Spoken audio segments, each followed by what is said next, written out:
Hello friends, आज आपण बघणार आहे सपोर्ट आणि रेजिस्टन्स. सपोर्ट आणि रेजिस्टन्स हे टेक्निकल ॲनालिसिसमधले फार महत्त्वाचे इम्पॉर्टंट टॉपिक आहेत. हे जर आपण समजू शकलो तर 80% चान्सेस असतात प्रॉफिट करण्याचे सपोर्ट आणि रेजिस्टन्सवरती.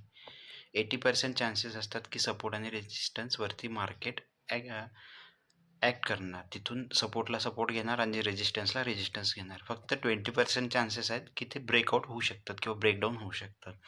त्यामुळे सपोर्ट आणि रेजिस्टन्स समजून घेणे फार महत्त्वाचे आहे. मी तुम्हाला सपोर्ट आणि रेजिस्टन्स काय असतात, ते कसे ॲक्ट होतात, चार्टवरती करून दाखवणार आहे की कुठं सपोर्ट असतो, कुठं सपोर्ट ब्रेक झाल्यानंतर तो रेजिस्टन्समध्ये ॲक्ट होतो किंवा रेजिस्टन्स ब्रेक झाल्यानंतर तो कसा सपोर्टमध्ये ॲक्ट होतो. तर हे सर्व समजून सांगणार आहे. तर सर्वात आधी आपण बघूया की सपोर्ट आणि रेजिस्टन्स 2 प्रकारचे असतात. एक असतात स्टॅटिक्स आणि दुसरे डायनामिक. स्टॅटिक्समध्ये काय करतो आपण की एक हॉरिझॉन्टल झोन काढतो की जिथून मार्केट वारंवार सपोर्ट घेत असेल, की सपोर्ट काय असतो की तिथून मार्केट प्राईस खाली जात नाही, असा एक झोन. आणि एक झोन असा असतो रेजिस्टन्स की तिथून मार्केट प्राईस वरती जात नाही, तो झोन. असे 2 झोन ड्रॉ करतो. त्याला आपण सपोर्ट आणि रेजिस्टन्स म्हणतो. दुसरे असतात डायनामिक. डायनामिकमध्ये येतात EMA, exponential moving average, Bollinger band आणि ट्रेंड लाईन. तर आता आपण स्टॅटिक सपोर्ट आणि रेजिस्टन्स बघूया कसे असतात. हे बघा, इथं मी डायग्राममध्ये तुम्हाला दाखवलेला आहे. हा जो खाली ग्रीन कलरचा तुम्हाला दिसत आहे, हा एक सपोर्ट आहे.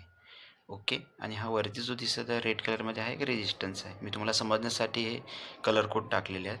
तर आपण बघू शकतो की जिथं सपोर्ट आहे ही मार्केट प्राईस आहे.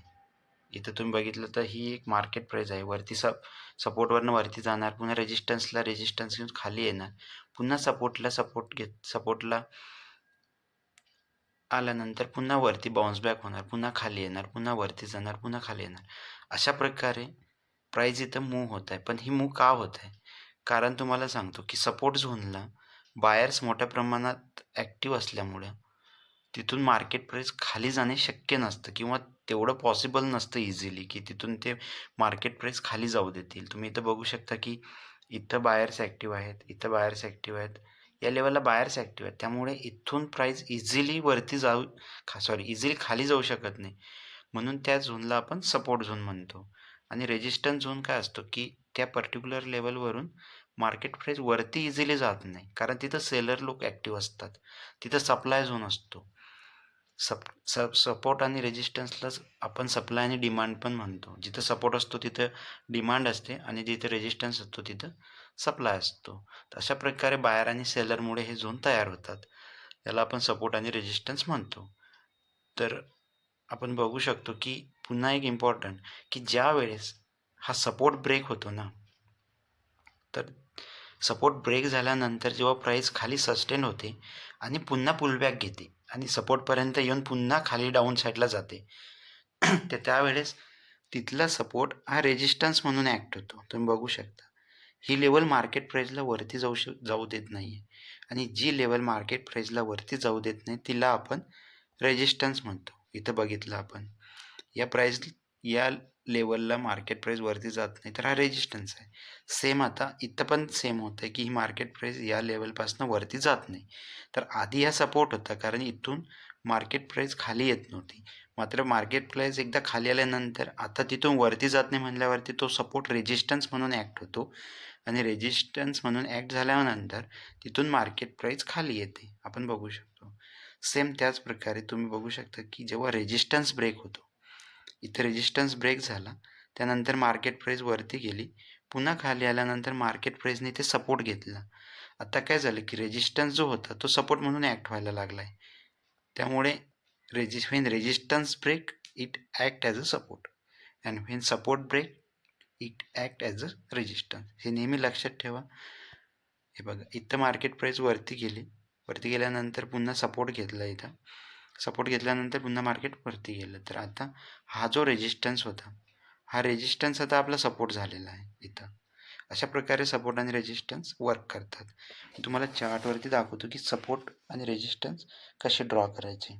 एक पर्टिक्युलर झोन बघायचं की त्या झोननंतर हे बघा, इथं तुम्ही बघू शकता की इथं मार्केट प्राईस इथं आलेली होती. इथं आपण एक असा झोन काढून घेऊ. हा झोन आता समजू की इथं मार्केट पुढं चालू झालेलं नाही, एवढंच मार्केट आहे. हा झोन आपण असा समोर एक्सटेंड जर केला तुम्ही बघू शकता की पर्टिक्युलर त्याच झोनला आल्यानंतर एक वेळेस इथं आपण झोन ड्रॉ केला, तो झोन एक्सटेंड केल्यानंतर बघतो की पर्टिक्युलर त्या झोनला आल्यानंतर मार्केट प्राईस अप साईडला जात आहे. इथं मार्केट प्राईस आल्यानंतर इथून एकदा वरती जात आहे. पुन्हा मार्केट प्राईस सेम सेम लेवलला आल्यानंतर पुन्हा एकदा मार्केट प्राईस इथून वरती जात आहे. म्हणजे ही लेवल काय म्हणून ॲक्ट होत आहे, तर ही सपोर्ट म्हणून ॲक्ट होत आहे. याला आपण सपोर्ट म्हणूया. ही लेवल आहे, ही आहे सपोर्ट. ओके. आणि असं सेम प्रकारे आपण रेजिस्टन्स बघूया. इथं तुम्ही बघू शकता, सॉरी. ओके, आता आपण बघूया की रेजिस्टन्स कसा वर्क करतो. आता आपण सपोर्ट बघितला, आता आपण बघूया की रेजिस्टन्स कसा वर्क करतो. इथं तुम्ही बघू शकता की या पर्टिक्युलर झोनला प्राईस होती, तर या पर्टिक्युलर झोन आपण याचा कलर चेंज करूया, रेड करूया. इथे तुम्ही बघू शकता की हा एक पर्टिक्युलर झोन जो आहे हा प्राईससाठी रेजिस्टन्स म्हणून ॲक्ट होत आहे. इथे बघू शकता 1 वेळ, 2 वेळ, 3 वेळ, 4, 5 एवढ्या वेळेस मार्केट वरती जाऊ शकलं नाही आणि जी लेवल मार्केट प्राईसला वरती जाऊ देत नाही त्या लेवलला आपण रेजिस्टन्स म्हणतो. आपण आधी बघितलं. ओके, ही एक रेजिस्टन्स लेवल आहे. पण आपण आणखी एक बघितलं की ज्या वेळेस हे रेजिस्टन्स आपण एक्सटेंड करू की ज्या वेळेस रेजिस्टन्स किंवा सपोर्ट ब्रेक होतो तर तेव्हा काय होतं. आपण बघितलं की रेजिस्टन्स ब्रेक झाल्यानंतर तो ॲक्ट ॲज अ सपोर्ट होतो. म्हणजे रेजिस्टन्स एकदा ब्रेक झाला की तो सपोर्ट म्हणून वर्क करतो. तर इथं तुम्ही बघू शकता, इथं हा रेजिस्टन्स इथून सपोर्ट घेतल्यानंतर मार्केट प्राईस वरती गेली. इथं आधीसारखा रेजिस्टन्स न घेता मार्केटनी रेजिस्टन्स लेवल ब्रेक केली, मार्केट पुन्हा खाली आलं. पण मार्केट खाली आल्यानंतर या रेजिस्टन्सच्या लेवलपासून तुम्ही बघू शकता की इथून मार्केट प्राईस वरती गेली. तर आत्ता काय झालं की हा जो रेजिस्टन्स आधी ॲक्ट होत होता ना, तो या पर्टिक्युलर लेवलला सपोर्ट म्हणून ॲक्ट झाला. हे असं का बरं होते, का नाही, मी तुम्हाला नेक्स्ट व्हिडिओमध्ये पूर्ण समजून सांगणार की सपोर्ट रेजिस्टन्स म्हणून का ॲक्ट होतो किंवा रेजिस्टन्स सपोर्ट म्हणून का ॲक्ट होतो.